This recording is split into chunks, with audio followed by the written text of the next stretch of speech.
4 সপ্তাহের জন্য স্থগিত করা হয়েছে শাহজালাল বিজ্ঞান ও প্রযুক্তি বিশ্ববিদ্যালয় কেন্দ্রীয় ছাত্র সংসদ নির্বাচন। 19 জানুয়ারি সোমবার বিচারপতি ফাহমিদা কাদের ও বিচারপতি মোহাম্মদ আসিফ হাসানের সমন্বয়ে গঠিত হাইকোর্ট বেঞ্চ এ আদেশ দেন।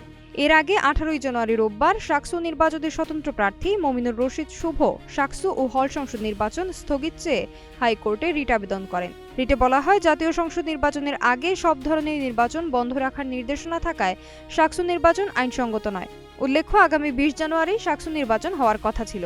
হাইকোর্টের আদেশের পর পরিস্থিতি উত্তপ্ত হয়ে ওঠে ক্যাম্পাসে। ভোট গ্রহণ নির্ধারিত মঙ্গলবার করার দাবিতে সোমবার দুপুর 1:30টার দিকে প্রশাসনিক ভবনে তালা দেন বিক্ষুব্ধ প্রার্থী ও শিক্ষার্থীরা।